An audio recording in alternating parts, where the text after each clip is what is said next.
Bonjour Anne-Sophie Grave. Bonjour. Merci d'avoir accepté notre invitation et d'être sur le plateau ce matin. Je le disais, vous êtes la présidente du directoire de la Caisse des dépôts et consignations Habitat. C'est donc votre structure qui est actionnaire de la CIM. Tout à fait. Vous êtes sur Mayotte pour procéder à un certain nombre d'inaugurations et notamment hier du côté de Dembéni, vous avez participé à la pose de première pierre, c'est ça, de logements CIM. Voilà, une première pierre sur le village d'Ajangoua. Et effectivement, c'est important parce que c'est une première pierre d'une construction de 115 logements, logements locatifs sociaux et logements locatifs aussi très sociaux.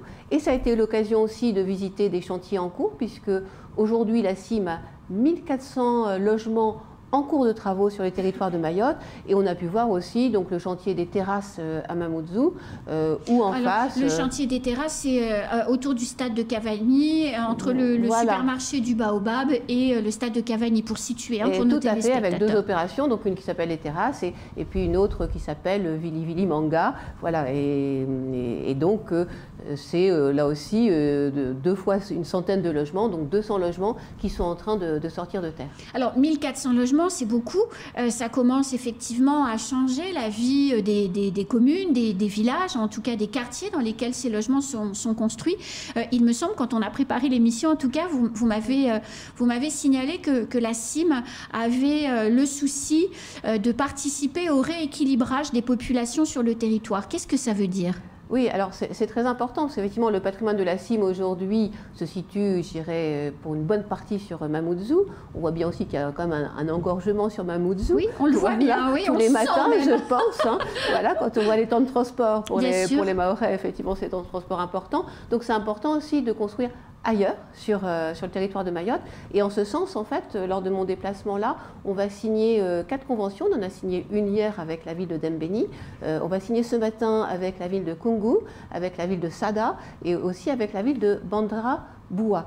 Et puis on a signé aussi avec le département hier. Tout ça, effectivement, parce que ces communes s'engagent en partenariat avec la CIM pour qu'on puisse produire du logement locatif social dans ces communes. Et de contribuer, effectivement, à un rééquilibrage du territoire. Mais ça veut dire aussi, pour qu'il y ait de l'habitat, il faut aussi qu'il y ait du développement économique, il faut aussi qu'il y ait une accessibilité de transport. Donc voilà, c'est tout un ensemble auquel, je dirais, la CIM, par son dynamisme, contribue.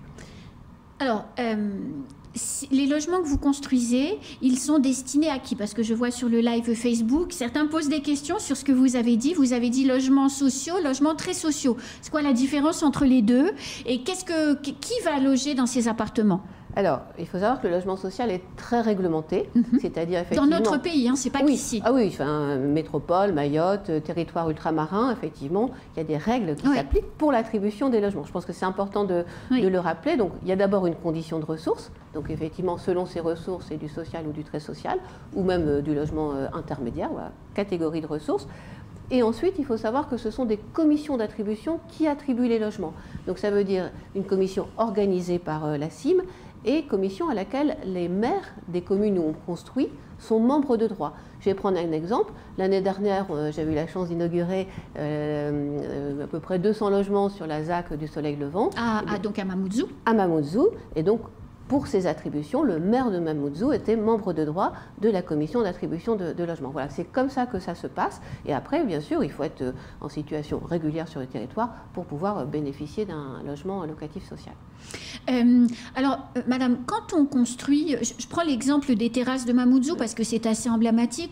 Beaucoup de gens passent devant tous les jours et on voit le chantier évoluer, avancer au fur et à mesure des passages. Avant, à cette place-là, il n'y avait pas grand-chose, quelques petites maisons, donc quelques familles. Là, vous allez construire 200 logements, si je ne me trompe pas. Vous allez changer la vie du quartier, puisque 200 logements, ça veut dire 200 familles qui s'installent. Alors, des familles, c'est soit une personne seule, soit plusieurs, mais en tout cas, c'est 200 nouvelles familles. Comment, quand on est promoteur immobilier comme vous, on s'assure de ne pas déstabiliser la vie d'un quartier? Et je fais référence au programme de Mgombani, il y a une dizaine d'années, qui avait fait grand bruit et posé pas mal de problèmes entre nouveaux venus et habitants, on va dire, historiques des quartiers. Comment vous gérez ça aujourd'hui? Alors, ce qui est très important, effectivement, c'est au-delà du logement, parler de l'habitat et parler effectivement de l'équilibre de vie d'un quartier. Oui. Voilà. Et donc la CIM, quand la CIM construit comme ça un volume important de logements, la CIM, mais en partenariat étroit avec la ville, puisque c'est bien avec la ville effectivement qu'on construit un quartier, conçoit aussi les équipements qui vont avec la production de ces logements. C'est-à-dire, là si on prend toujours l'exemple des terrasses ou du bâtiment qui sera en face, il y a des commerces en pied d'immeuble pour s'assurer effectivement d'une vie de quartier. Mais ça veut dire aussi, je vais prendre l'exemple de la ZAC du Soleil Levant inaugurée l'année dernière, il y a une école aujourd'hui, il y a eu la première pierre de l'école primaire qui a été posée hier. Donc voilà, avec un quartier, c'est effectivement, je dirais, de nouveaux habitants qui arrivent, mais aussi d'anciens habitants qui peuvent bénéficier de ces nouveaux logements.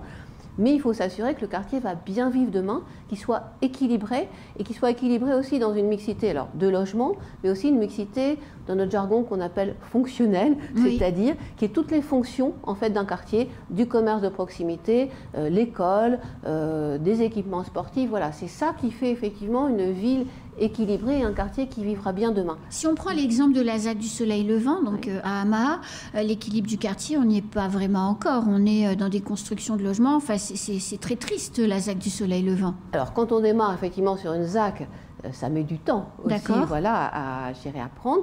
Mais d'une certaine façon, là, aujourd'hui, ça y est, il y a des commerces qui sont installés, il y a une pizzeria, le quartier commence à vivre.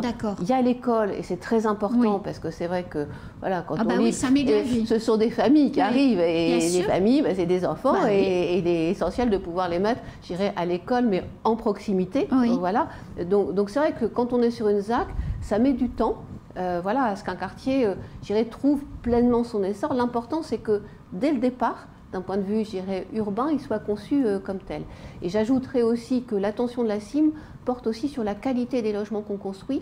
Et cette qualité repose aussi sur la bonne prise en considération des usages, des modes d'habiter, voilà, ici à Mayotte, pour répondre, à ces modes de vie des habitants, mais intégrer aussi, et maintenant c'est de plus en plus important, une dimension environnementale, c'est-à-dire une conception bioclimatique de ces logements pour qu'ils soient le mieux orientés possible, voilà, bénéficier pour éviter le recours à la clim, tout simplement. Exactement, voilà, la ventilation naturelle, voilà, être protégé de l'ensoleillement, développer l'énergie solaire, la récupération des eaux pluviales, voilà. C'est tout ça aussi que porte la CIM, qui a des engagements environnementaux très forts. Alors la CIM a été il y a quelques années et il semblerait que ce soit de nouveau le cas et justement, je voulais avoir confirmation.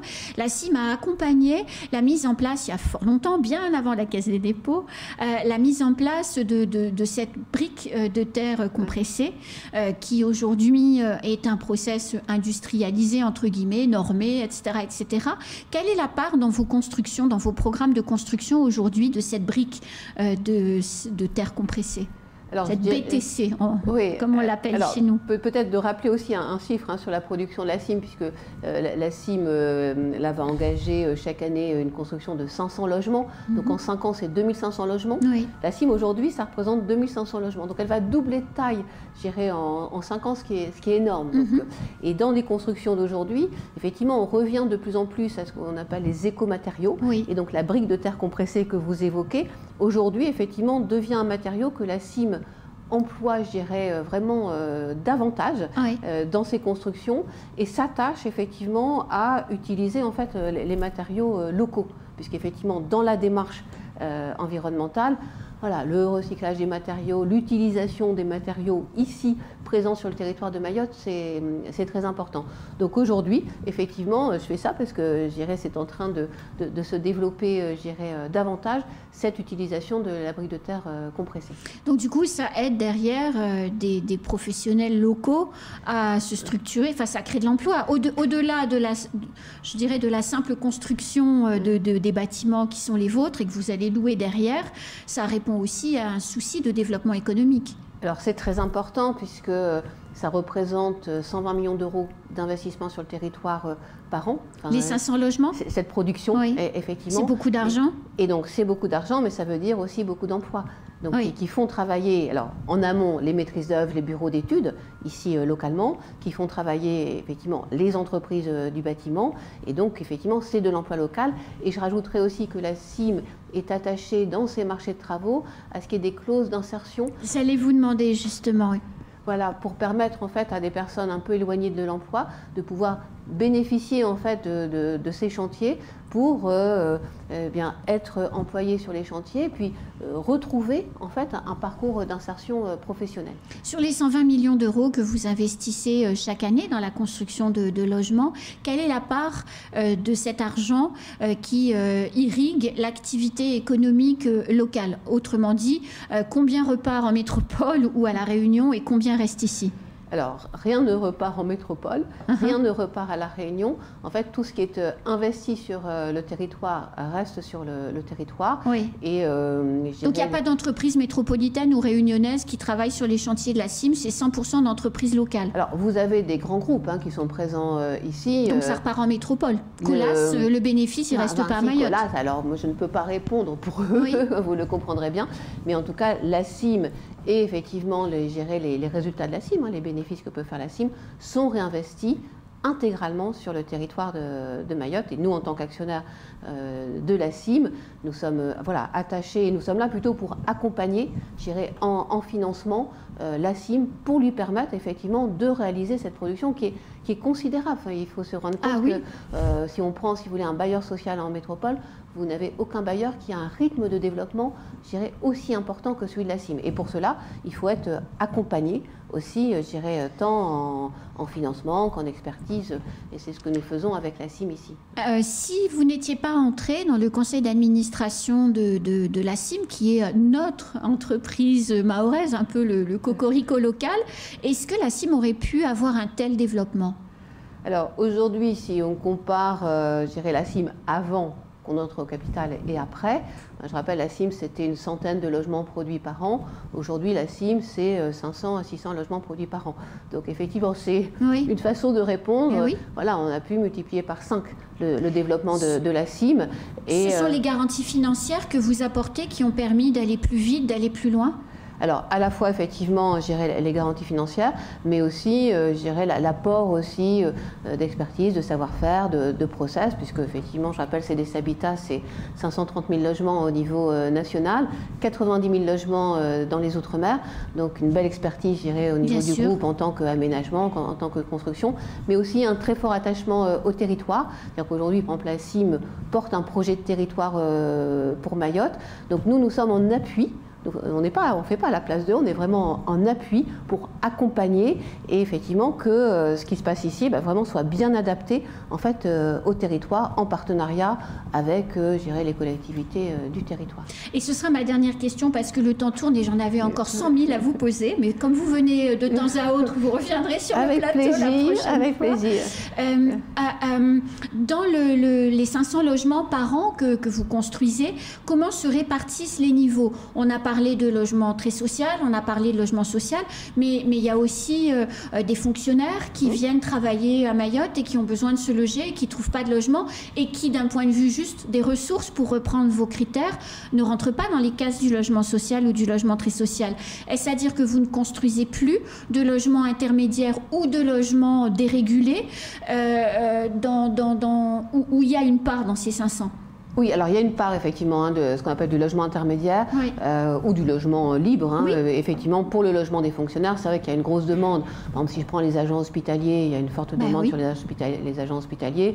Il peut aussi y avoir une forte demande sur la justice qui a besoin. Voilà, la justice, gérer les forces de l'ordre aussi. Bien sûr. Voilà, donc il y a préfecture. Aussi, et on n'a pas évoqué, mais il y a aussi des constructions de casernes, de gendarmes à venir, sur lesquelles la CIM peut aussi être sollicitée. Donc c'est vrai que la CIM va aussi un peu au-delà du logement pour accompagner même des équipements, mais dans la production, donc il y a du logement social, mais il y a aussi du logement effectivement pour les fonctionnaires. Donc dans les terrasses dont on a parlé tout à l'heure, il y a du logement très social, du logement social, du logement intermédiaire et du logement libre. Voilà, il y aura effectivement, c'est sur la partie basse en fait, Oui. rue du Stade, où on va retrouver du logement intermédiaire aussi sur... Et pas de logement libre? Et du logement libre, alors j'ai plus tout à fait en tête, Oui. mais en tout cas la CIM en produit et répond aux besoins de l'État également pour loger ses fonctionnaires. Merci beaucoup Madame Grave, à très bientôt alors, puisque vous venez souvent. 500 logements par an, il y a plein de premières pierres à poser. Avec plaisir, à bientôt. Merci, c'est la fin de ce temps de parole, tout de suite la suite de nos programmes.